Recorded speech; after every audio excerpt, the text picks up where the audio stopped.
Hello friends, कैसे हैं आप लोग। हमारे चैनल में आपका स्वागत है। तो आज हम लोग देखेंगे महत्वपूर्ण क्लास, और इस क्लास को आप लोग अंत तक जरूर देखिएगा। तो चलिए बिना देरी के इस क्लास को शुरू करते हैं। कृष्ण काव्य धारा परंपरा के प्रमुख संप्रदाय कौन कौन से संप्रदाय हैं कृष्ण काव्य परंपरा के? तो एक संकादित संप्रदाय या निम्बार्क संप्रदाय है, दूसरा सखी हरिदासी या टट्टी संप्रदाय है, तीसरा रुद्र संप्रदाय, चौथा गौड़ी संप्रदाय, पांचवा राधा वल्लभ संप्रदाय। चलिए आगे बढ़ते हैं।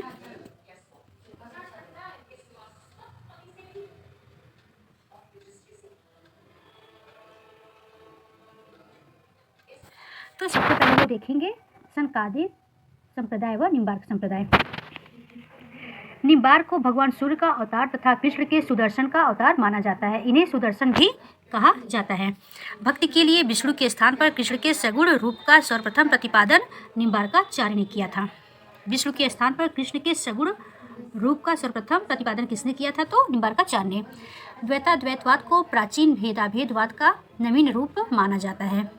वेदांत पारिजात सौरभ, 10 लोकी, श्री कृष्ण स्तव, राज मंत्र, रहस्य षोडशी व प्रपन्न कल्पवल्ली इनकी प्रमुख रचनाएं हैं। ये एग्जाम में अक्सर पूछी जाती है किसकी रचनाएं हैं। तो एक बार फिर से देखिए, वेदांत पारिजात सौरभ, 10 लोकी, श्री कृष्ण स्तव, राज मंत्र, रहस्य षोडशी व प्रपन्न कल्पवल्ली इनकी प्रमुख रचनाएं हैं।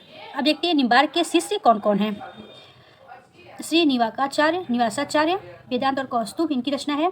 श्री मुखाचार्य, श्री लक्ष्मण भट्ट तथा श्री अदुम्बराचार्य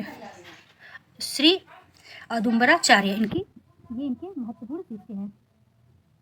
आगे देखते हैं। निम्बार्क समुदाय की सबसे बड़ी गद्दी राजस्थान के सलेमाबाद में है। निम्बार्क संप्रदाय की सबसे बड़ी गद्दी कहाँ है? तो सलेमाबाद में है। वृंदावन में श्री जी की बड़ी कुंज नामक स्थान पर निम्बार्क समुदाय का केंद्र है। कहाँ है? वृंदावन में श्री जी की बड़ी कुंज नामक स्थान पर निम्बार्क समुदाय का केंद्र है। प्रवर्तक इसका प्रवर्तक निम्बार्काचार्य है। दार्शनिक मत द्वैताद्वैतवाद। निम्बार्काचार्य के गुरु का क्या नाम था? तो नारद मुनि था। निम्बार्क का जन्म निम्बापुर, मैसूर, कर्नाटक में हुआ था। ब्रजमंडल का यह प्रमुख वैष्णव संप्रदाय है। इस समुदाय के आदि उपदेष्टा श्री हंस भगवान हैं। वादरायण व्यास को निम्बार्क का समकालीन माना जाता है। किसको? वादरायण व्यास को निम्बार्क के समकालीन माने जाते हैं। निम्बार्क का अर्थ क्या है? नीम पर सूर्य के दर्शन कराने वाला निम्बार्क का अर्थ है। दक्षिण भारत में जन्मे निम्बार्क की कर्म भूमि ब्रजमंडल रही है। अब दूसरा संप्रदाय देखते हैं। इसके पहले हम लोग निम्बार्क संप्रदाय के कवियों के बारे में भी जान लेते हैं। हरिव्यास देव, परशुराम देव, श्री भट्ट। ऐसे एग्जाम पूछते हैं कि हरिव्यास देव किस संप्रदाय के कवि हैं, या परशुराम देव किस संप्रदाय के कवि हैं, या श्री भट्ट किस संप्रदाय के कवि हैं। तो इनका आप लोग नाम अच्छे से याद रखिएगा। अब देखते हैं इनकी कौन कौन सी रचना है। महावाणी इनकी प्रमुख रचना किसकी है? हरिव्यास की। हरिव्यास देव की रचना कौन सी है? महावाणी।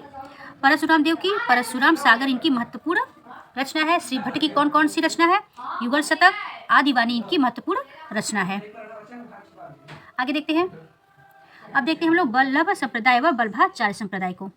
इनकी रचनाएं कौन कौन सी है? पूर्व मीमांसा भाष्य, उत्तर मीमांसा भाष्य, ब्राह्मण सूत्र भाष्य, इसे अणुभाष्य भी कहते हैं। इसे विठ्ठलाथ ने पूरा किया था। श्रीमद् भागवत की सूक्ष्म टीका, सुबोधनी टीका, तत्वदीप निबंध की ये महत्वपूर्ण रचनाएं हैं। वल्लभाचार्य बाबर व सिकंदर लोदी के समकालीन थे। इनके 2 पुत्र कौन कौन थे? गोपीनाथ और विठ्ठलनाथ थे। इन्होंने पुष्टिमार्ग का प्रवर्तन किया। पुष्टिमार्ग का अर्थ भगवान की कृपा या अनुग्रह। पुष्टिमार्ग की भक्ति को रागानुरागा भक्ति कहते हैं। आगे देखते हैं। इसमें जीव के 3 प्रकार बताए गए हैं। कौन? पुष्टि जीव, मर्यादा जीव, प्रवाह जीव।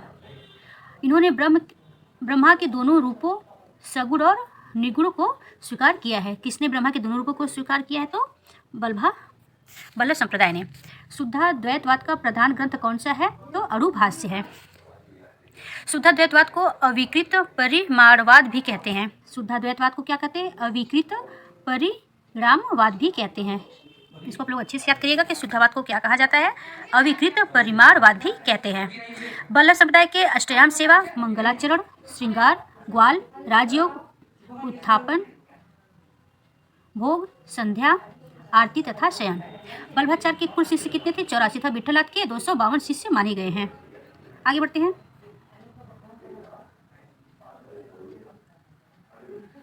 सखी संप्रदाय के बारे में देखते हैं। सखी संप्रदाय व स्वामी हरिदास। केलीमाल व सिद्धांत के पद किसकी रचनाएं हैं? तो हरिदास के रचनाएं हैं। सखी संप्रदाय के प्रवर्तक कौन थे? तो स्वामी हरिदास। अब देखिए सखी संप्रदाय के प्रवर्तक कौन है? तो स्वामी हरिदास हैं। पहले यह निम्बार्क संप्रदाय की एक शाखा ये दीक्षित थे। सखी संप्रदाय का उपास्य तत्व प्रेम है। तीनों रूपों में राधा, हरि और सखीजन। तीनों रूपों में क्या है? राधा, हरि व सखीजन। रसोपासक के कारण हरिदास की भक्ति रसिक भाव की हो गई। इनके कृष्ण द्वापर के अवतारी नहीं, न ही राधा वृष भानु कुमारी हैं। हरिदास के प्रमुख शिष्य तानसेन थे। हरिदास के प्रमुख शिष्य कौन थे? तो तानसेन थे। जगन्नाथ गोस्वामी, अनन्य सेवानिधि, विठल विपुल, बिहारीन दास, नागरी व सरसदास इनके महत्वपूर्ण शिष्य हैं। कौन कौन है? जगन्नाथ गोस्वामी, विठल विपुल, बिहारीन दास, नागरी दास, सरसदास, अष्टाचार्यों की ये उनके प्रमुख सखी संप्रदाय के शिष्य हैं। इस संप्रदाय के भक्त प्राय स्त्रियों के वेश में रहते थे। किस संप्रदाय के भक्त प्राय स्त्रियों के वेश में रहते थे? तो सखी संप्रदाय में, क्योंकि ये कहते हैं जिन वेशों मोरे ठाकुर रीझे, जिन वेशों मोरे ठाकुर रीझे सो ही वेश धरूंगे। इस संप्रदाय को हरिदासी संप्रदाय भी कहा जाता है। इस संप्रदाय में माधुर्य भक्ति की प्रधानता है। किसकी प्रधानता है? माधुर्य भाव की। स्वामी हरिदास जी के द्वारा निकुंजोपासना के रूप में श्याम निकुंज बिहारी की उपासना की पद्धति विकसित हुई। निकुंज बिहारी की उपासना किसमें होती थी? तो किसमें? सखी संप्रदाय में।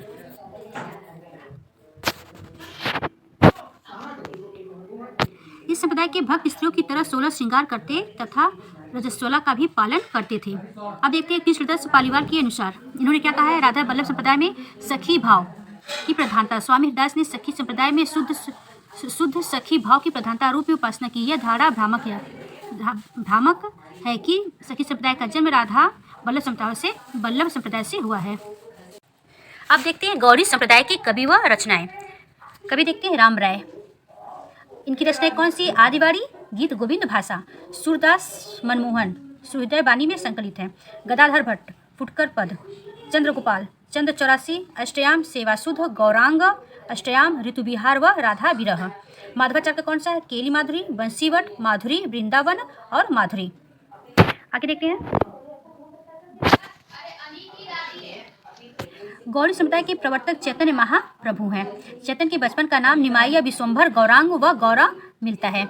इनके दीक्षा गुरु केशव भारती थे। चैतन्य की भक्ति में भावुकता, ममता और प्रेम तत्व है। चैतन्य का दार्शनिक सिद्धांत अचित्य भेदाभेद है, जिसकी व्याख्या जीव गोस्वामी के ग्रंथ भगवत संदर्भ में मिलती है। ऐसे हो सकता है भगवत संदर्भ किसकी रचना है? तो जीव गोस्वामी का। चैतन्य महाप्रभु ने श्री कृष्ण को ब्रजेंद्र कुमार कहा है। किसने कहा ब्रजेंद्र कुमार श्री कृष्ण को? तो चैतन्य महाप्रभु ने। चैतन्य के सेठ गोस्वामी हैं एक मिनट आगे देखते हैं। चैतन्य के सेठ गोस्वामी हैं रूप गोस्वामी, सनातन गोस्वामी, जीव गोस्वामी, रघुनाथ भट्ट, गोस्वामी गोपाल, भट्ट गोस्वामी, रघुनाथ दास गोस्वामी। आगे देखते हैं। हम लोग देखते हैं राधा संप्रदाय। इसके प्रवर्तक हित हरिवंश हैं। इस संप्रदाय के कवि दामोदर दास सेवक जी हैं। सेवक बाड़ी, हरिराम व्यास, व्यास बाड़ी, रास पंचाध्यायी, रागमाला, नवरत्न स्वधर्म पद्धति, चतुर्भुजदास, द्वादश यश, भक्ति, प्रताप यश, हिरजुको मंगल, ध्रुवदास की रचना, भक्त नामावली, सिद्धांत विचार, 42 लीला, नेही नागर दास का सिद्धांत, दोहावली, पदावली, रस पदावली। अब देखते हैं आगे। राधा बल्लभ संप्रदाय के प्रवर्तक गोस्वामी हरि वंश है। इसमें कृष्ण के स्थान पर राधा की प्रधानता है। ये 84 हरिवंश की कृति है। इस संप्रदाय का प्रमुख ग्रंथ है।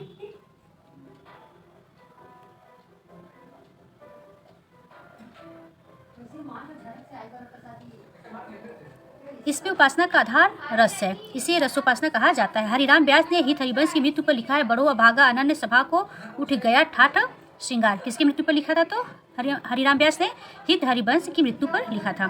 इन्हें कृष्ण या उनकी बंसी का अवतार माना जाता है। किसे कृष्ण की बंसी का अवतार माना जाता है? तो हित हरिवंश को। हित 84 पर प्रेमदास व लोकनाथ ने टीका लिखी है। हित 84 पे किसने किसने टीका लिखी है? तो एक प्रेमदास ने, एक लोकनाथ ने। इसको आप लोग अच्छे से कहीं नोट कर लीजिएगा कि हित 84 पे टीका किसने लिखी थी? प्रेमदास और लोकनाथ ने। आगे बढ़ते हैं। आज के लिए इतना ही।